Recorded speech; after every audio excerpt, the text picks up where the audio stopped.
हरे कृष्णा। सभी को दंडवत प्रणाम। पारिवारिक मोह। प्रहलाद महाराज ने अपने मित्रों से कहा, तुम्हें तुरंत ही कृष्ण भावनामृत शुरू कर देना चाहिए। सारे बालक नास्तिक और भौतिकतावादी परिवार में जन्मे थे, किंतु सौभाग्य से उन्हें प्रहलाद की संगति प्राप्त थी, जो अपने जन्म से ही भगवान के महान भक्त थे। जब भी उन्हें अवसर मिलता और जब अध्यापक कक्षा से बाहर होता तो वे कहा करते, मित्रों आओ, हमें हरे कृष्ण का कीर्तन करना है। यह कृष्ण भावना अमृत शुरू करने का समय है। किंतु जैसे कि अभी अभी कहा, किसी बालक ने कहा होगा कि किंतु हम अभी बच्चे हैं, हमें खेलने दीजिए, हम तुरंत मरने वाले नहीं, हमें कुछ आनंद लेने दीजिए, अतः बाद में कृष्ण भावना अमृत शुरू करेंगे। लोग यह नहीं जानते कि कृष्ण भावना अमृत सर्वोच्च आनंद है। वे सोचते हैं कि जो बालक तथा बालिकाएं कृष्ण भावनामृत में सम्मिलित हैं वे मूर्ख हैं। वे प्रभुपाद के प्रभाव से इससे सम्मिलित हुए हैं और उन्होंने भोगों को भोगने की सारी वस्तुओं को छोड़ दिया है। किंतु वास्तव में ऐसा नहीं है। वास्तव में ऐसा ये है, वे बुद्धिमान हैं, शिक्षित बालक बालिकाएं हैं और अत्यंत सम्मानित परिवारों में से आए हैं। वे मूर्ख नहीं हैं। वे हमारे संग में समुचित ही सचमुच एक जीवन का आनंद ले रहे हैं, अन्यथा इस आंदोलन के लिए वे अपना मूल्यवान समय अर्पित ना करते। वस्तुतः कृष्ण भावनामृत में आनंदमय जीवन है, लेकिन लोगों को इसका पता नहीं है। वे कहते हैं, कृष्ण भावनामृत से क्या लाभ है? जब इंद्रिय मनुष्य तृप्ति से फंस कर बड़ा होता है तो उसमें से निकल पाना बहुत कठिन होता है। इसीलिए वैदिक नियमों के अनुसार 5 वर्ष की अवस्था से ही विद्यार्थी जीवन में बालक को आध्यात्मिक जीवन के विषय में शिक्षा दी जाती है। इसे ब्रह्मचर्य कहते हैं। एक ब्रह्मचारी परम चेतना अर्थात कृष्ण भावनामृत या ब्रह्म चेतना प्राप्त करने में अपना सारा जीवन अर्पित कर देता है। ब्रह्मचर्य के अनेक विधि विधान हैं। उदाहरण, किसी का पिता कितना ही धनी क्यों ना हो, एक ब्रह्मचारी अपने गुरु के निर्देशन में प्रशिक्षित होने के लिए उसकी शरण ग्रहण करता है, दास की तरह, और तुच्छ दास की भांति कार्य करता है। यह कैसे संभव है? इसे वास्तविक अनुभव हो रहा है कि अत्यंत सम्मानित परिवार के बहुत ही अच्छे बालक यहाँ पर किसी भी तरह का कार्य करने में संकोच नहीं करते। वे थालियाँ धोते हैं, फर्श साफ करते हैं, वे हर प्रकार का कार्य करते हैं। एक शिष्य की माता को अपने बेटे पर आश्चर्य हुआ जब वह अपने घर आया। इसके पूर्व वह दुकान तक कभी नहीं जाता था, किंतु अब वह 24 घंटे काम में लगा रहता है। जब तक आनंद की अनुभूति न हो, भला कोई व्यक्ति कृष्ण भावनामृत जैसी विधि को क्यों संलग्न होने लगेगा? यह केवल हरे कृष्णा कीर्तन करने से ही है। यही हरे कृष्णा मंत्र हमारी एकमात्र निधि है। मनुष्य एकमात्र कृष्ण भावना अमृत से प्रसन्न रह सकता है। वस्तुतः यह आनंदपूर्ण जीवन है, किंतु बिना प्रशिक्षित हुए ऐसा जीवन बिताना नहीं चाहिए। प्रहलाद महाराज कहते हैं कि हर व्यक्ति पारिवारिक स्नेह से बंधा है। जो व्यक्ति पारिवारिक मामलों में अनुरक्त रहता है वह अपने इंद्रियों को वश में नहीं कर सकता। वस्तुतः वह व्यक्ति किसी न किसी से प्रेम करना चाहता है। उसे समाज में मैत्री तथा प्रेम की आवश्यकता होती है। ये आत्मा की मांगे हैं, किंतु वे विकृत रूप में प्रतिबिंब हो रही हैं। मैंने देखा है कि आपने देश के अनेक पुरुषों तथा स्त्रियों का कोई पारिवारिक जीवन नहीं है, बल्कि उन्होंने अपना प्रेम कुत्तों बिल्लियों में स्थापित कर रखा है, क्योंकि वे किसी न किसी से प्रेम करना चाहते हैं, किंतु किसी को भी उनका उपयुक्त न पाकर अपना मूल्यवान प्रेम कुत्ते बिल्लियों को दे देते हैं। हमारा कार्य है इस प्रेम को जिन्हें कहीं ना कहीं स्थापित नहीं करना, कृष्ण भावना अमृत पर स्थापित करना। यही कृष्ण भावना अमृत है। यदि आप अपने प्रेम को कृष्ण पर स्थानांतरित करते हैं तो यह सिद्धि है, किंतु आजकल लोगों को हताश किया तथा ठगा जा रहा है। अतएव उन्हें इसका ज्ञान नहीं रहता कि वे अपना प्रेम कहाँ स्थापित करें। अतः अंत में वे कुत्ते बिल्लियों पर अपना प्रेम स्थापित कर देते हैं। हर व्यक्ति भौतिक प्रेम से बद्ध है। भौतिक प्रेम में उन्नत व्यक्ति के लिए आध्यात्मिक जीवन विकसित कर पाना बहुत कठिन है, क्योंकि प्रेम का यह संबंध अत्यंत बलशाली होता है। इसीलिए प्रहलाद महाराज प्रस्ताव रखते हैं कि मनुष्य को बाल्यकाल से ही कृष्ण भावनामृत सीखना चाहिए। जब बालक 6 वर्ष 5 वर्ष ऐसी अवस्था में होता है, जैसे ही उसकी चेतना विकसित हो जाती है, उसे परिशिक्षण देना चाहिए। पाठशाला में उसे सिखाना चाहिए कि कैसे उसे कृष्ण भावनामृत स्थापित करनी है। ये सारी शिक्षाएं भी उसी काल में ही देनी चाहिए। प्रारंभ से ही कृष्ण भावना भावित होनी चाहिए। चेतना 5 से लेकर 15 वर्ष तक की अवधि अत्यंत मूल्यवान होती है। आप किसी भी बालक को कृष्ण भावनामृत का प्रशिक्षण दे सकते हैं और इससे सिद्ध हो जाएगा। बालक यदि कृष्ण भावनामृत में प्रशिक्षण नहीं रहता तो उल्टे व भौतिकतावादी में प्रकृति का कर लेता है, तो उसके लिए आध्यात्मिक जीवन विकसित कर पाना कठिन है। यह भौतिकतावाद क्या है? भौतिकतावाद का अर्थ यह है कि इस जगत में हम सभी आत्माएं होते हुए भी इस जगत का किसी न किसी प्रकार भोग करना चाहते हैं। आनंद स्थापित आध्यात्मिक जगत में कृष्ण ने संबंध हमारा जो कि शुद्ध रूप में विद्यमान रहता है, किंतु यहाँ पर कलुषित सुख का भोग करते रहते हैं। जिस तरह बावरी न्यूयॉर्क की एक बस्ती का हर व्यक्ति सोचता है कि वह कुछ शराब पीकर भोग कर सकता है। भौतिक भोग का मूल सिद्धांत मैथुन है। इसीलिए मैथुन न केवल मानव समाज में मिलेगा, अपितु बिल्ली समाज, कुत्ता समाज, पक्षी समाज में भी मिलेगा। किंतु दिन में कबूतर कम से कम 20 बार संभोग करता है, यदि उसका आनंद है। श्रीमद् भागवतम द्वारा यह पुष्टि होती है कि भौतिक भोग नर तथा नारी के यौन मिलन से अधिक किसी अन्य पर आधारित नहीं है। प्रारंभ में इसका लड़कों सोचना, लड़का सोचता है वाह वह लड़की कितनी सुंदर है, और लड़की कहती है कि वह लड़का कितना उत्तम है। जब वे मिलते हैं तो भौतिक कलमश अधिक प्रगाढ़ हो जाता है, और जब वे संभोग करते हैं और तो वे सोचते हैं कि अधिक लिप्त हो जाएं। कैसे? जैसे कि लड़का तथा लड़की विवाहित हो जाते हैं, वे एक घर चाहते हैं, फिर उनके बच्चे उत्पन्न होते हैं। जब बच्चे जन्म लेते हैं तो वे सामाजिक मान्यता, समाज, मैत्री तथा प्रेम चाहते हैं। इस तरह भौतिक आसक्ति बढ़ती जाती है। इन सभी में धन की आवश्यकता होती है। जब वे व्यक्ति अतीव भौतिकतावादी होता है, तब किसी को भी ठग सकता है, किसी का भी वध कर सकता है, धन की मांग कर सकता है, उधार ले सकता है या चोरी कर सकता है।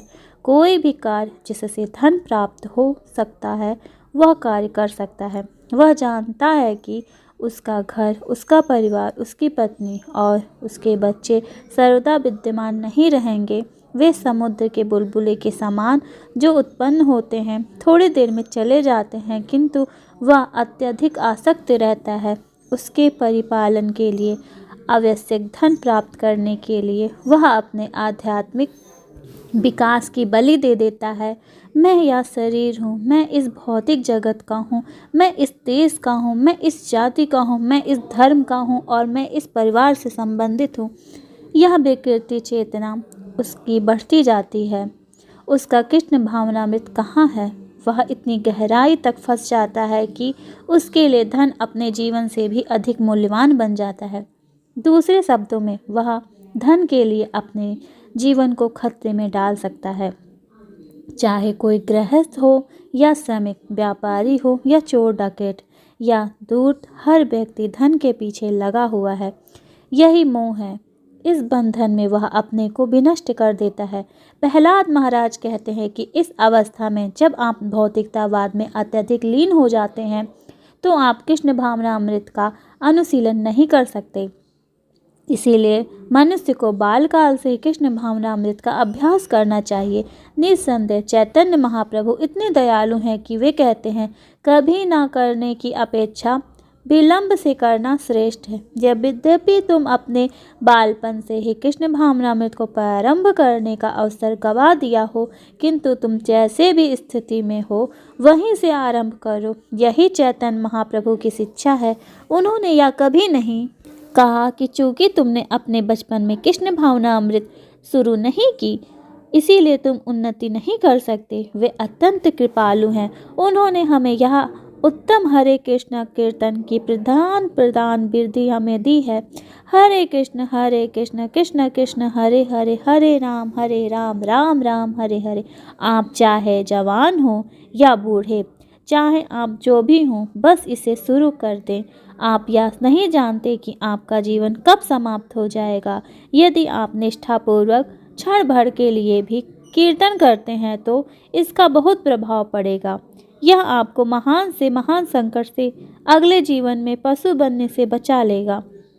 यद्यपि प्रहलाद महाराज 5 वर्ष के बालक हैं, किंतु अत्यंत अनुभवी तथा शिक्षित व्यक्ति की तरह बोलते हैं, क्योंकि उन्होंने अपने गुरु नारद मुनि से ज्ञान प्राप्त किया था। इसका उद्घाटन श्रीमद् भागवतम के अगले अध्याय में किया गया था। ज्ञान आयु पर निर्भर नहीं करता, अपितु प्राप्ति के श्रेष्ठ स्रोत पर निर्भर करता है। केवल आयु में वृद्धि से ही कोई चतुर नहीं बन जाता, ऐसा संभव नहीं है। ज्ञान एक श्रेष्ठ स्रोत है, ग्रहण करना होता है तभी मनुष्य बुद्धिमान हो जाता है, इससे कोई अंतर नहीं है। और 5 वर्ष का बालक या 50 वर्ष का बूढ़ा, जैसा कि कहा जाता है, ज्ञान से मनुष्य कम आयु का होने पर भी वृद्ध माना जाता है। अपितु प्रहलाद महाराज केवल 5 वर्ष के बालक थे, किंतु ज्ञान में उन्नत होने के कारण वे अपने सहपाठियों को सम्यक उपदेश दे रहे थे। कुछ लोग को ये उपदेश अरुचिकर लग सकते हैं। मान लीजिए कोई व्यक्ति विवाहित है और प्रहलाद महाराज का उपदेश है कि कृष्ण भावनामृत ग्रहण कीजिए। यह सोचेंगे कि मैं अपनी पत्नी को कैसे छोड़ सकता हूँ। हम तो साथ साथ उठते बैठते बातें करते और आनंद मनाते हैं, भला कैसे छोड़ सकता हूँ। पारिवारिक आकर्षण अत्यंत प्रबल होता है। मैं वृद्ध हूँ, मेरी आयु 80 वर्ष की है। मैं विगत 14 वर्षों से अपने परिवार से विलग हूँ। यद्यपि कभी कभी मैं अपनी पत्नी और बच्चों के विषय में सोचता हूँ, यह स्वाभाविक है, किंतु इसका अर्थ यह नहीं है कि मैं वापस जाना, भोग करना या ज्ञान है। जब अपना मन इंद्रिय के विचारों में मग्न होता है तो यह समझना चाहिए कि यह मोह है। वैदिक प्रणाली के अनुसार मनुष्य को 50 वर्ष की आयु में अपना परिवार छोड़ना ही पड़ता है, उसे जाना ही पड़ेगा। इसका कोई दूसरा विकल्प नहीं है। प्रथम 25 वर्ष का विद्यार्थी जीवन के लिए 5 वर्ष के 25 वर्ष की आयु तक उसे कृष्ण भावनामृत की सुचारू रूप से शिक्षा दी जानी चाहिए। मनुष्य की शिक्षा का मूल सिद्धांत कृष्ण भावनामृत के अतिरिक्त और कुछ भी नहीं होना चाहिए। तभी इस लोक में तथा अगले लोक में यह जीवन सुखमय तथा सफल होगा। कृष्ण लोक में यह जीवन सुखमय तथा सफल होगा। कृष्ण भावना भावित शिक्षा का अर्थ है कि मनुष्य को पूरी तरह भौतिक चेतना छोड़कर प्रशिक्षित किया गया है। यही समय कृष्ण भावना अमृत है। किंतु यदि कोई विद्यार्थी कृष्ण भावना अमृत के सार को ग्रहण नहीं कर पाता तो उसे सुयोग पत्नी से विवाह करने और शांतिपूर्ण गृहस्थ जीवन बिताने की अनुमति दी जाती है। चूँकि उसे कृष्ण भावना अमृत के मूल सिद्धांतों का प्रशिक्षण दिया जा चुका है, इसीलिए वह इस भौतिक जगत में नहीं फंसेगा। जो व्यक्ति सदा जीवन बिताता है, सादा जीवन, जैसे कि जीवन में और विचार जो है वो उच्च, वह पारिवारिक जीवन में भी कृष्ण भावनामृत में प्रगति कर सकता है। अतः पारिवारिक जीवन की निंदा नहीं की जाती, किंतु यदि मनुष्य अपनी आध्यात्मिक पहचान भूलकर सांसारिक व्यापारों में फंस जाता है तो वह दुर्गति को प्राप्त होता है। उसके लिए जीवन का उद्देश्य नष्ट हो चुका है। यदि कोई यह सोचता है कि मैं काम वासना से अपने को नहीं बचा सकता तो उसे चाहिए कि वह विवाह कर ले। इसकी संस्तुति है, लेकिन अवैध मैथुन न किया जाए। यदि कोई व्यक्ति किसी स्त्री को चाहता है या कोई स्त्री के पुरुष को चाहती है तो उसे चाहे कि वह विवाह करके कृष्ण भावना अमृत जीवन में बिताए। जो व्यक्ति बचपन से ही कृष्ण भावना अमृत में प्रशिक्षित किया जाता है वह भौतिक जीवन शैली के प्रति स्वभावतः अपनी रुचि रखता है और जो भौतिक जीवन की शैली होती है उसमें अपनी रुचि कम रखता है और 50 वर्ष की आयु में वह ऐसे जीवन का परित्याग कर देता है। वह किसी तरह परित्याग करना शुरू करना चाहता है। पति तथा पत्नी घर छोड़कर एक साथ तीर्थ यात्रा पर चले जाते हैं। यदि कोई व्यक्ति 25 वर्ष से लेकर 50 वर्ष की आयु तक पारिवारिक जीवन में रहा तो वह तब तक उसकी कुछ संतानें अवश्य ही बड़ी हो जाती हैं। इस तरह 50 वर्ष की आयु में पति अपने पारिवारिक मामलों में अपने गृहस्थ जीवन बिताने वाले पुत्रों में से किसी को सौंपकर अपनी पत्नी के साथ पारिवारिक बंधनों को भुलाने के लिए किसी तीर्थ स्थान पर जा सकता है। जब वह पुरुष पूरी तरह से विरक्त हो जाता है तो वह अपनी पत्नी से अपने पुत्रों के पास वापस चलने के लिए कहता है और स्वयं अकेला रह जाता है। यही वैदिक प्रणाली है। हमें क्रमशः आध्यात्मिक जीवन में उन्नति करने के लिए अपने आप को अवसर देना चाहिए। अन्यथा यदि हम सारे जीवन भौतिक चेतना में ही बंधे रहे तो हम अपनी कृष्ण चेतना में पूर्ण नहीं रह सकते और इस मानव जीवन के सुअवसर को खो देंगे। तथाकथित सुख पारिवारिक जीवन का अर्थ है कि हमारी पत्नी तथा हमारी संतानें हमें आध्यात्मिक प्रेम करती हैं। इस तरह हम जीवन का आनंद उठाते हैं, किंतु हम यह नहीं जानते कि यह आनंद या भोग मिथ्या है और मिथ्या अर्थात पर टिका हुआ है। हम पल के झपकाते ही इस भोग को त्याग पड़ सकता है।